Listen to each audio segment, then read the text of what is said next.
नमस्कार, स्वागत है आपका आवाज समाचार में। मैं हूं आपके साथ दीपाली नंदा। बुलेटिन में सबसे पहले आपको बताएंगे इस वक्त की बड़ी हेडलाइंस।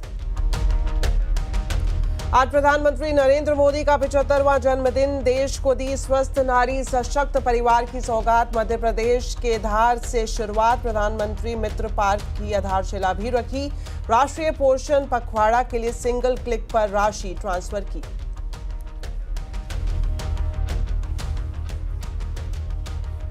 ये नया भारत है। ये किसी की परमाणु धमकियों से डरता नहीं है। जन्मदिन पर पीएम मोदी ने पाकिस्तान को फिर याद दिलाया ऑपरेशन सिंदूर। मध्य प्रदेश के धार में बोले, सिंदूर उजाड़ने वालों को उजाड़ फेंका। अब खुद आतंकी भी रो रो कर मान रहे हैं भारत का लोहा। पीएम मोदी को जन्मदिन की बधाई देने वालों का लगा तांता। अमेरिकी राष्ट्रपति डोनाल्ड ट्रंप ने पीएम मोदी को फोन कर दी बधाई। कहा, शानदार काम कर रहे हैं प्रधानमंत्री मोदी। पीएम ने भी कहा, थैंक यू मेरे दोस्त ट्रंप। इजराइल के पीएम नेतन्याहू समेत कई वर्ल्ड लीडर ने प्रधानमंत्री को किया विश।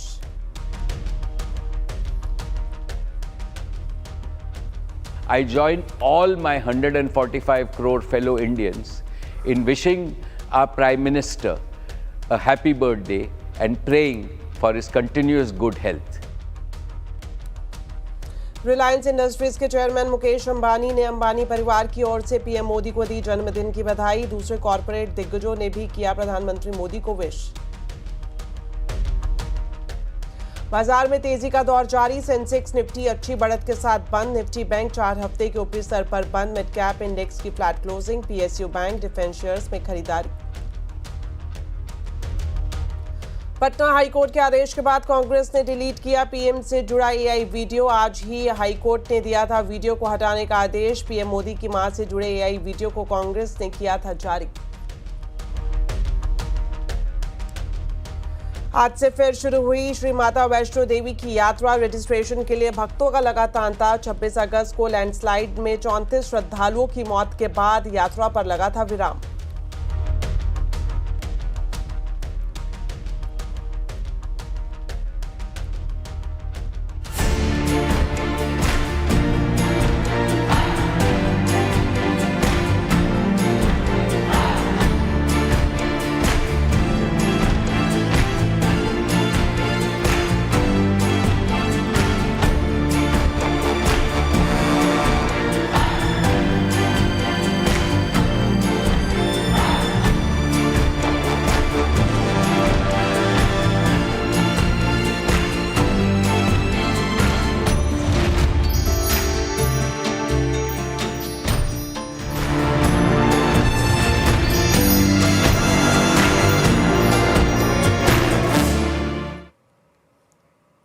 तो आज प्रधानमंत्री नरेंद्र मोदी का 75वां जन्मदिन है। पीएम मोदी के जन्मदिन पर देश और दुनिया में जश्न मनाया जा रहा है। पीएम के जन्मदिन के मौके पर देश भर में जन कल्याणकारी योजनाओं का आगाज हुआ। साथ ही देश के अलग अलग हिस्सों में कहीं रक्तदान कैंप लगे तो कहीं स्वच्छता अभियान चलाया गया। इन कार्यक्रमों में कई राज्यों के मुख्यमंत्री और मंत्री भी शामिल हुए। साथ ही आज प्रधानमंत्री नरेंद्र मोदी अपने 75वें जन्मदिन पर मध्य प्रदेश के धार पहुंचे, जहां उन्होंने रोड शो किया। धार से पीएम मोदी ने स्वस्थ नारी सशक्त परिवार और 8वें राष्ट्रीय पोषण महाअभियान की शुरुआत की। इससे पहले वो अलग अंदाज में नजर आए। प्रधानमंत्री खुली गाड़ी में सभा स्थल पर पहुंचे। गाड़ी में उनके साथ मध्य प्रदेश के मुख्यमंत्री मोहन यादव भी थे। वहां मौजूद लोगों ने प्रधानमंत्री मोदी का फूलों से स्वागत किया। पीएम मोदी ने बदनावर तहसील के भैंसोला गांव में पीएम मित्र पार्क की आधारशिला भी रखी। धार में पीएम मोदी ने एक बार फिर पाकिस्तान को ऑपरेशन सिंदूर याद दिलाया। पीएम ने कहा कि ये नया भारत है, ये परमाणु धमकी से नहीं डरता। पाकिस्तान से आए आतंकियों ने हमारी बहनों बेटियों का सिंदूर उजाड़ा था। हमने ऑपरेशन सिंदूर करके आतंकी ठिकानों को उजाड़ दिया है। हमारे वीर जवानों ने पलक झपकते ही पाकिस्तान को घुटनों पर ला दिया। अभी कल ही देश और दुनिया ने देखा है, फिर एक पाकिस्तानी आतंकी ने रो रो कर अपना हाल बताया है। साथियों, ये नया भारत है। ये किसी की परमाणु धमकियों से डरता नहीं है। प्रधानमंत्री नरेंद्र मोदी के 75वें जन्मदिन के मौके पर रिलायंस इंडस्ट्रीज के चेयरमैन मुकेश अंबानी ने उन्हें बधाई दी। इसके अलावा कुमार मंगलम बिरला और सुनील भारती मित्तल समेत देश के बड़े कॉर्पोरेट्स ने पीएम मोदी को जन्मदिन की शुभकामनाएं दी।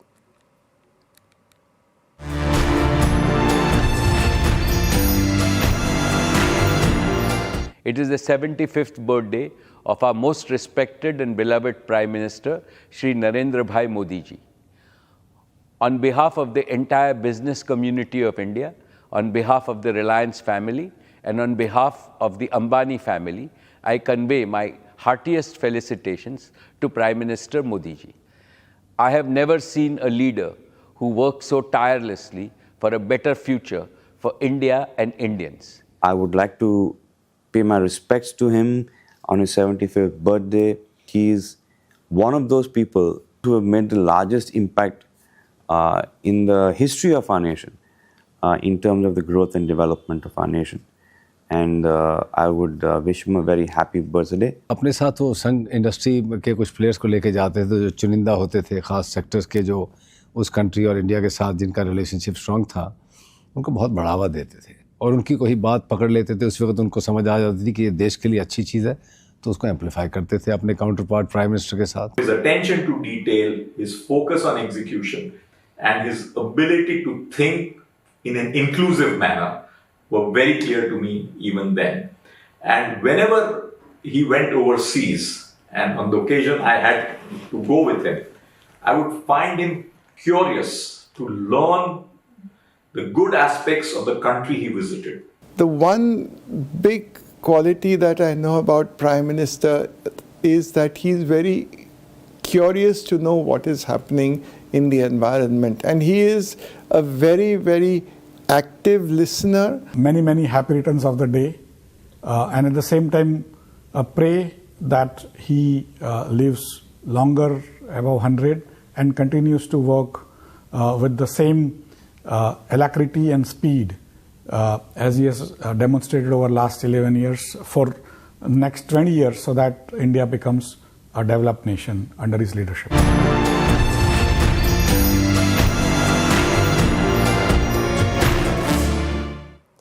साथ ही इस खास मौके पर फिल्मी सितारों ने भी प्रधानमंत्री मोदी को शुभकामनाएं दी।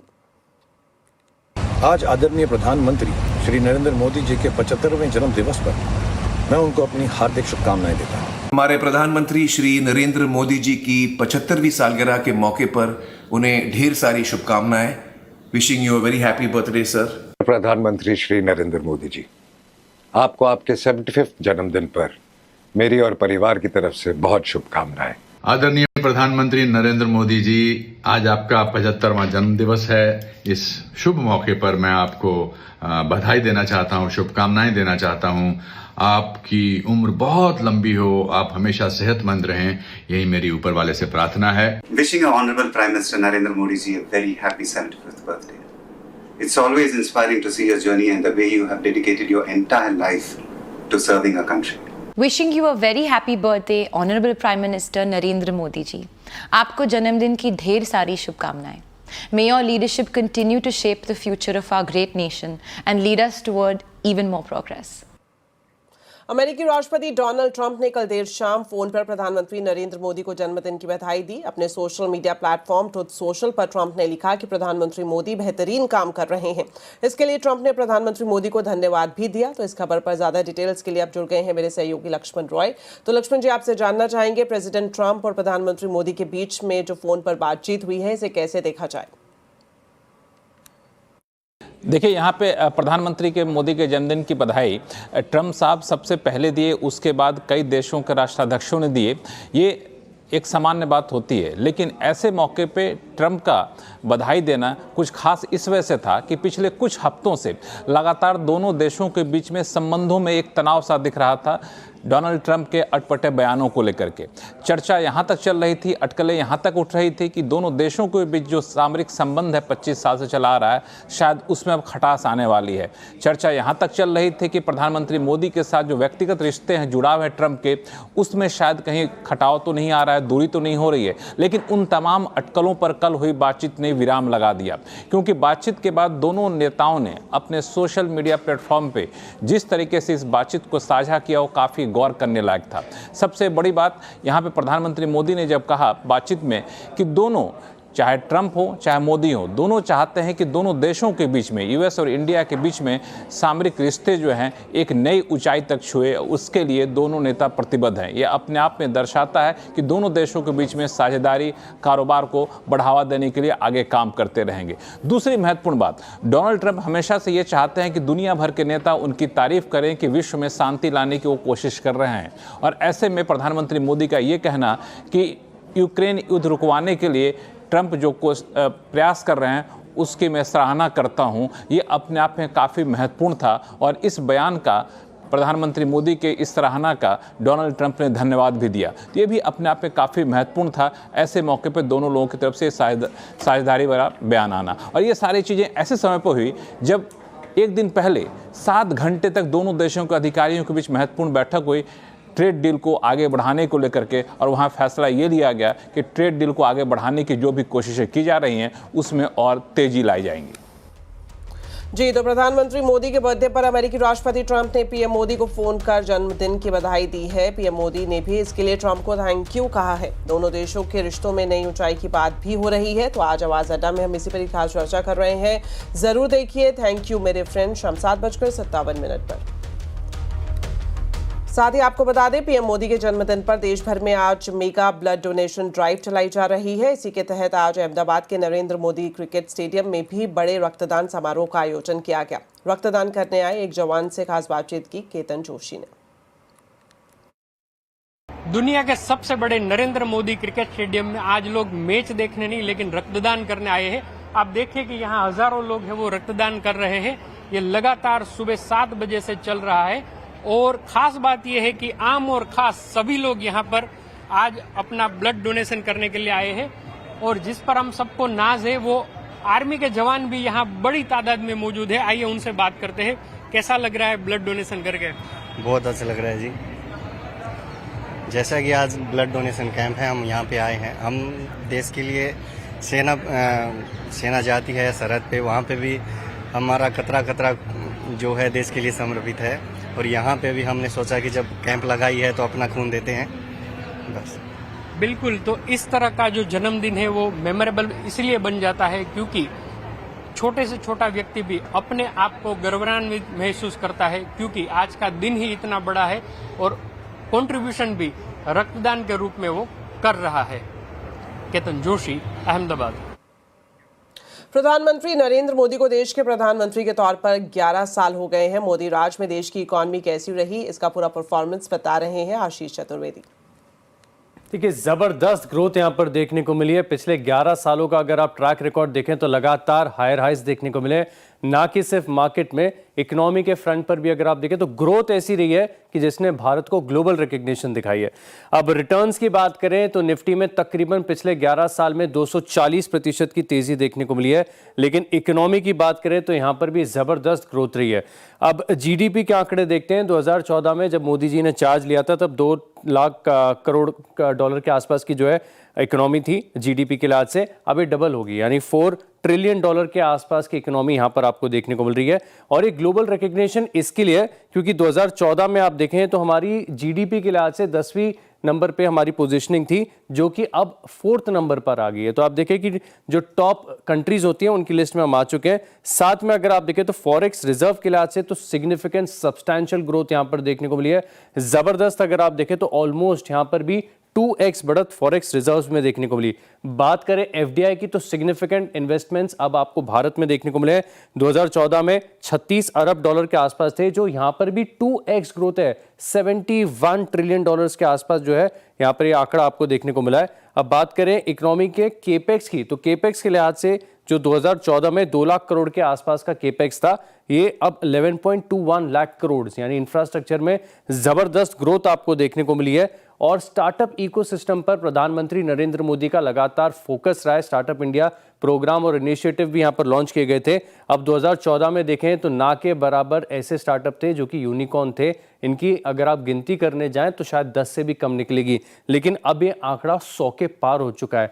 इंडियन स्टार्टअप्स का ग्लोबल रिकग्निशन यहां पर देखने को मिल रहा है। साथ में अगर आप देखें तो डिफेंस स्पेस ऐसी है जिसने निवेशकों को भी भरपूर रिटर्न्स दिए हैं, और यहां पर जो 2014 में एलोकेशन करीब 2.5 लाख करोड़ के आसपास था, अब वो 6.81 लाख करोड़, सिग्निफिकेंट बढ़त यहां पर आपको देखने को मिली है। रिन्यूएबल एनर्जी के फ्रंट पर भारत ने लीप लिया है, बड़ी ग्रोथ दिखाई है दूसरे कंट्रीज के मुकाबले। अब 34 गीगावाट की जो क्षमता थी वो 195 गीगावाट यहां पर देखने को मिली है। हाईवे के फ्रंट पर अगर आप देखें तो काफी रफ्तार से नए हाईवे के कंस्ट्रक्शन देखने को मिले हैं। 2014 में हाईवे बनने की जो रफ्तार थी प्रतिदिन 12 किलोमीटर के आसपास थी, जो कि अब अगर आप देखें तो 33 से 35 किलोमीटर प्रतिदिन, ये आंकड़ा, ये केपेक्स की ग्रोथ आपको देखने को मिल रही है। और साथ में अगर आप देखें तो जो एयरपोर्ट्स की विस्तार देखने को मिले, यानी 2014 में पूरे इतने बड़े देश में सिर्फ 74 एयरपोर्ट थे, अब ये आंकड़ा 150 के पार देखने को मिला। तो मार्केट के साथ अगर आप देखें तो इकोनॉमी के फ्रंट में भी जबरदस्त ग्रोथ रही है। भारतीय फैशन बाजार तेजी से बढ़ रहा है। जेन जी को टारगेट करने के लिए कंपनियां लगातार नए फैशन ब्रांड्स को लॉन्च कर रही हैं। तो फैशन इंडस्ट्रीज के नए ट्रेंड और ब्रांड्स के बारे में बता रही हैं श्रेया ठाकुर। जेन जी को टारगेट करने के लिए सारी कंपनियां अब रेस में आ रही है, और भारत का फैशन ट्रेंड भी देखें आप तो काफ़ी बदल रहा है। फास्ट फैशन में सारी कंपनियां आ रही है, और इसी कड़ी में अब आदित्य बिरला ग्रुप की आप देखें तो ओन्ड, उन्होंने आदित्य बिरला फैशन रिटेल की तरफ से ओन्ड आया है। स्टाइल अप स्टोर्स को ये रीब्रांड कर रहे हैं, और इनका प्लान है कि 49 स्टाइल अप स्टोर्स को ओन्ड पे बदला जाए। फाइनेंशियल ईयर 26 यानी कि इस साल के अंत तक इन्होंने सोचा है कि 100 नए स्टोर्स को रीब्रांड करेंगे, और 3 से 4 साल में अगर आप देखें तो 400 स्टोर्स खोलने की इनकी प्लानिंग है। काफ़ी अग्रसर होकर ये काम कर रहे हैं। साथ ही आप देखें तो ये जो ओन्ड है काफ़ी किफ़ायती होगा, अफोर्डेबल होगा, जेनजी फोकस्ड होगा। आप देखें तो ज़्यादातर प्रोडक्ट्स 1200 के तक आपको मिल जाएंगे, या फिर उससे कम ही मिलेंगे इनफैक्ट, तो काफ़ी अफोर्डेबल होगा। और स्ट्रैटेजी ये है आदित्य बिरला फैशन की, मजबूत ब्रांड पोर्टफोलियो बने, जेनजी फोकस्ड हो, और साथ ही मैक्सिमम यंग ग्राहकों को वो जोड़ पाए। टाटा ग्रुप भी इस लिस्ट में पीछे नहीं है। ज़ूडियो तो पहले से ही मौजूद है, वैल्यू फैशन में अच्छी मौजूदगी है इनकी, Tier 2 Tier 3 सिटी को फोकस कर रही है। और इन्होंने द बर्न टोस्ट भी लॉन्च किया है हाल फिलहाल में, ये भी यूथ और नई पीढ़ी को टारगेट करती है। लेकिन बर्न थोड़ा आपको प्रीमियम साइड पे दिखेगा। ज़ूडियो जहाँ काफ़ी अफोर्डेबल बर्न टोस्ट में, मैं वेबसाइट स्कैन कर रही थी, 7-7 हज़ार के कपड़े हैं, तो थोड़ा ये महंगे साइड पर आपको नज़र आएगा। इसके अलावा अगर आप देखें तो रिलायंस रिटेल भी पीछे नहीं है। यूथसा 2023 में इसने लॉन्च हुआ था ये, और यूथ फोकस्ड वैल्यू फैशन ज़्यादातर प्रोडक्ट्स ये बेचती है। इसका भी अगर आप देखें तो 999 से कम रेट में आपको कपड़े मिल जाएंगे यहाँ पर। फाउंड्री भी इनका नया लॉन्च है, अल्ट्रा फैशन ब्रांड है ये, आजियो पर भी दोनों उपलब्ध हैं। फीमेल फोकस सेंट्रिक थोड़ा आपको फाउंड्री नजर आएगा, लेकिन जेनजी प्रोडक्ट्स पर ही यहाँ पे रिलायंस रिटेल फोकस करती हुई नजर आएगी। इनकी जो स्ट्रैटेजी है, मल्टी फॉर्मेट अप्रोच करना है, किफ़ायती और अफोर्डेबल रेंज में आना है। तो भारत का फास्ट फैशन बाजार जो है वो काफ़ी रफ्तार पकड़ रहा है, तेज़ी से इसकी बढ़ोतरी हो रही है। और एक रिपोर्ट के मुताबिक फाइनेंशियल ईयर 24 में भारत का फास्ट फैशन सेगमेंट 3 से 40% साल दर साल बढ़ा है, जबकि आने वाले समय में और इसमें हमें तेज़ी देखने को मिल सकती है। 6% साल दर साल ग्रोथ हमें देखने को मिली है। मार्केट साइज करीब आप देखिए $10 बिलियन था, जो फाइनेंशियल ईयर 31 तक करीब $50 हो जाएगा, तो $50 बिलियन हो जाएगा। तो ये बड़ा मार्केट साइज का नज़र आ रहा है। तो फिलहाल फैशन के मोर्चों पर देखें तो भारत काफ़ी तेज़ी से काम करता हुआ नजर आएगा। चलिए बढ़ते हैं आगे और आपको बता दें, सेबी चेयरमैन तुहिन कांत पांडे ने कमोडिटी बाजार को लेकर बड़ा ऐलान किया है। उन्होंने कहा कि बाजार को मजबूत बनाने के लिए कई कदम उठाए जाएंगे। सेबी चेयरमैन के मुताबिक non cash settled non agriculture commodity वायदा में एफपीआई को ट्रेडिंग की मंजूरी देने के साथ कई फैसले लिए जाएंगे। Enhanced institutional participation will bring in higher liquidity, making the market more attractive for hedging. We will keep working towards a regulatory framework to enable prudent institutional access to these markets. A proposal to allow FPIs to trade in non-cash settled, non-agricultural commodity derivative contracts is also currently under examination. We will also engage with the government to consider banks, insurance companies, and pension funds to trade in these markets. तो SEBI chairman के इस बयान के बाद commodity बाजार की तस्वीर कैसे बदल सकती है और एमसीएक्स के लिए क्यों पॉजिटिव है, बता रही हैं सीएनबीसी टीवी 18 की वमाक्षी धोरिया। जी बिल्कुल, एमसीएक्स के शेयर में तेज़ी हम देख रहे हैं। आज सेबी चेयरमैन की तरफ से कुछ कमेंट्स आए थे एक एमसीएक्स इवेंट में और उनका कहना है कि वो कंसिडर कर रहे हैं एक प्रस्ताव को जहां पर एफपीआई को शायद वो मंजूरी देंगे non cash settle non agree commodity derivatives में ट्रेड करने की। ये इम्पॉर्टेंट है क्योंकि करंटली अगर हम देखें तो एफपीआई सिर्फ कैश सेटल कॉन्ट्रैक्ट्स में ट्रेड कर सकते हैं और लार्जली ये क्रूड ऑयल और नेचुरल गैस में है। एनालिस्ट का कहना है कि जो एफपीआई का शेयर है वो करीब 5% ओवरऑल वॉल्यूम्स में है और 8% है एनर्जी बास्केट में। और अगर ये रेगुलेटरी अप्रूवल आता है तो इसी की वजह से उन्हें परमिशन मिल जाएगी non cash settle non agree commodities में ट्रेड करने की और इसी के चलते वो बुलियन यानी कि गोल्ड, सिल्वर एक्सेट्रा और बेस मेटल्स में पार्टिसिपेट कर पाएंगे। इसके अलावा उनकी तरफ से और एक इम्पॉर्टेंट टेक अवे जो आया था वो है कि वो गवर्नमेंट के साथ जो जीएसटी को रिलेटेड चैलेंजेस है उसको रिजॉल्व करने पर वो काम करेंगे और ये काफ़ी इम्पॉर्टेंट है क्योंकि जीएसटी रिलेटेड जो इश्यूज़ है इसी के चलते जो वॉल्यूम्स ऑफ टेक जैसे कि डिलीवरी बेस्ड कमोडिटीज़ है गोल्ड और सिल्वर यहाँ पर थोड़ी सी दिक्कत आ रही थी। तो इसीलिए ये भी जो डेवलपमेंट है वो काफ़ी पॉजिटिव हो सकती है। ओवरऑल जो कमेंट्स आए हैं सभी चेयरमैन की तरफ से ये एमसीएक्स के लिए पॉजिटिव है क्योंकि लिक्विडिटी को अच्छी बूस्ट मिल सकती है। इंडिया का जो कमोडिटी मार्केट है वो भी डीपन हो सकता है और इसी के चलते वॉल्यूम्स पर भी अपसाइड नज़र आ सकता है जिसी की वजह से एमसीएक्स में हम आज तेज़ी देख रहे हैं। ब्रेक के बाद आपका स्वागत है। बिहार विधानसभा चुनाव से पहले चुनाव आयोग ने ईवीएम से जुड़े नियमों में बड़े बदलाव किए हैं। पहली बार ईवीएम में उम्मीदवारों की रंगीन फोटो दिखाई जाएगी। रंगीन फोटो से वोटर्स के लिए अपने पसंदीदा उम्मीदवार की पहचान करना आसान होगा। साथ ही सीरियल नंबर्स को भी स्पष्ट तौर पर दिखाया जाएगा। कौन सा नंबर किस उम्मीदवार का है ये स्पष्ट तौर पर लिखा होगा। इतना ही नहीं, ये भी बता दें कि जो नोटा है वो भी बोल्ड एंड ब्राइट अक्षरों से लिखा जाएगा। बढ़ते हैं आगे और 22 सितंबर से लागू होने वाले जीएसटी में कटौती का फायदा सभी लोगों को मिल सके, इसके लिए कंज्यूमर अफेयर्स मंत्रालय ने आज सभी ई कॉमर्स कंपनियों और एफएमसीजी कंपनियों के साथ अहम बैठक की। सरकार ने कंपनियों को जीएसटी कटौती से मुनाफा नहीं कमाने की चेतावनी दी है। डिटेल्स लेते हैं असीम मनचंदा से। तो असीम, बताएं क्या हुआ इस बैठक में? कई प्रोडक्ट के जीएसटी में कटौती की घोषणा ऑलरेडी हो चुकी है और इसको 22 सितंबर से लागू होना है। सरकार ये चाहती है कि इसका फायदा सीधे सीधे ग्राहकों तक पहुंचे और कंपनियां इसके अंदर प्रॉफिटिंग ना करें। तो इसको लेकर के कंज्यूमर अफेयर मंत्रालय ने आज सभी स्टेक होल्डर के साथ एक बैठक बुलाई थी। इस बैठक के अंदर ई कॉमर्स कंपनियां, एफएमसीजी कंपनियां और उसके साथ साथ बड़े रिटेलर भी शामिल थे। सरकार ने उनको निर्देश दिए कि आप इस वक्त अपने प्रॉफिटिंग को छोड़ दें और इसका फायदा सीधे सीधे ग्राहकों को पहुंचाया जाए। सरकार ने कहा कि हम इसकी लगातार मॉनिटरिंग करेंगे कि ग्राहकों को सस्ती वस्तुएं मिल रही हैं। सरकार ने यह भी कहा कि आपको हमने निर्देश ऑलरेडी पहले ही छूट दे दी है कि आप जो नया एमआरपी है उसको लगा सकते हैं, जो जीएसटी में कटौती है आप उसको ग्राहकों को दिखा सकते हैं। तो कंपनियों को निर्देश दिए हैं कि आप इसके अंदर अब फिलहाल कोई अपना फायदा ना ढूंढे, बल्कि जो ग्राहक है उनको ही राहत देने की आप कोशिश करें। जी शुक्रिया असीम इस पूरी जानकारी के लिए।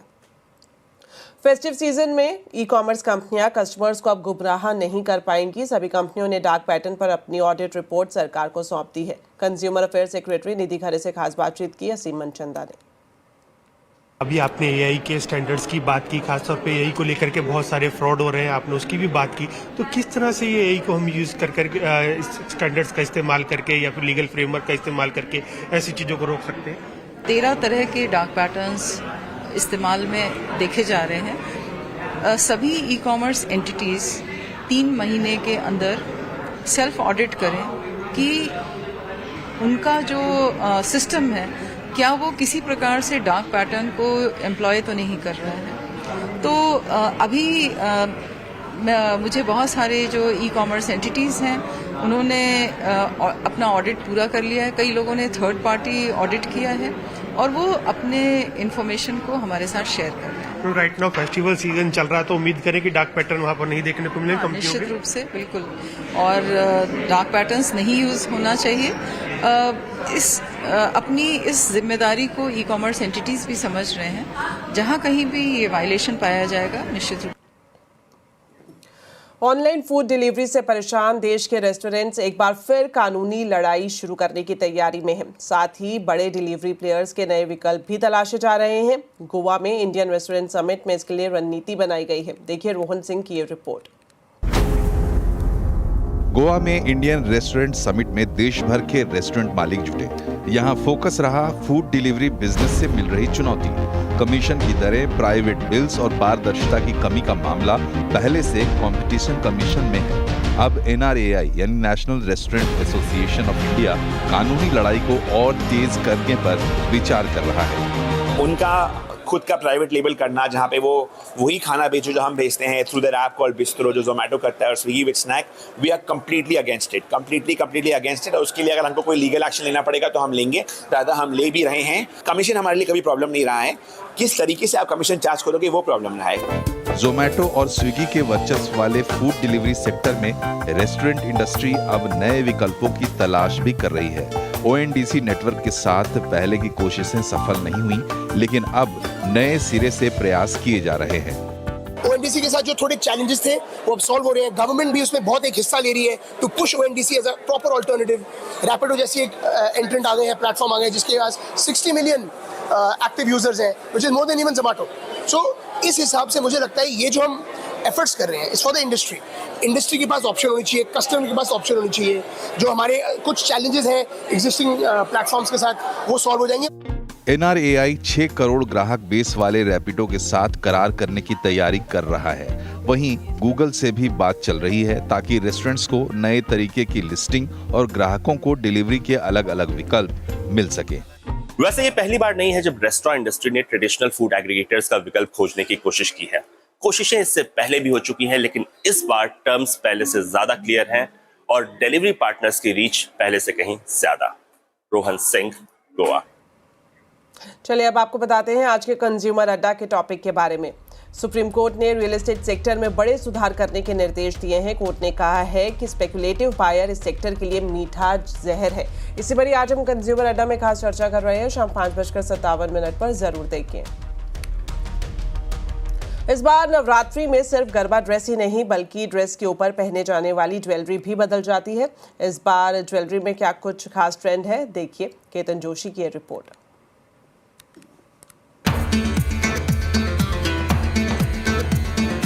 लुक में सोने चांदी के गहनों को टक्कर देती लेकिन काफी सस्ती इमिटेशन ज्वेलरी अब फैशन का हिस्सा है। हर साल नवरात्रि में ऐसी ज्वेलरी का नया कलेक्शन ट्रेंड में आता है। इस बार इसमें फ्यूजन ज्वेलरी भी जुड़ गई है, यानी कि इमिटेशन ज्वेलरी के साथ सिल्वर कॉम्बिनेशन। इस ज्वेलरी की रेंज 3,000 से लेकर 15-20 हजार रुपए तक जाती है।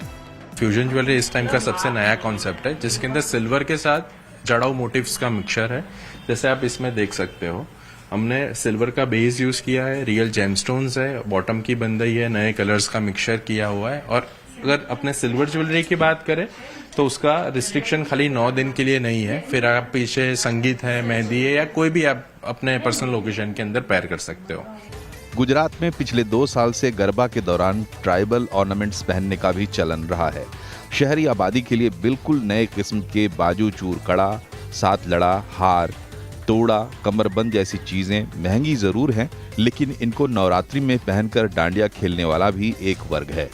पुराना जो हमारा जो ट्रेडिशनल ट्राइबल ज्वेलरी होता है, जो इंडिया के अलग अलग गाँवों में जो ट्राइबल ज्वेलरी चल रहा था, people want to go back to that. तो जैसे कि हसलियाँ है, जैसे कच्छ भुज की अलग हसलियाँ होती है, राजस्थान में अलग हसलियाँ होती है, तो लोग people want two by that. फिर हमारे तोड़ा एंकलेट्स है, वो बाई कर रहे हैं। लिंगायत कम्युनिटी स्पेसिफिकली उनके जो पेंडेंट्स होते हैं, हमें उसकी इंक्वायरीज आई है। साल में कुछ खास मौके पर पहनने वाली ऐसी ज्वेलरी की डिमांड नवरात्रि और दूसरे त्योहारों में बढ़ती जा रही है। ड्रेस के साथ साथ अब ज्वेलरी पर भी युवा है वो खर्च करने लगा है। ऐसे में अगर ऐसी ट्रेडिशनल ज्वेलरी मिल जाए तब तो नवरात्रि में गरबा घूमने का और ही आनंद आता है। केतन जोशी, अहमदाबाद। तो चलिए इसी के साथ फिलहाल इस बुलेटिन में इतना ही। आप खबरों पर अपडेट रहें, CNBC आवाज से जुड़े रहें हमारे सोशल मीडिया हैंडल्स के जरिए। नमस्कार।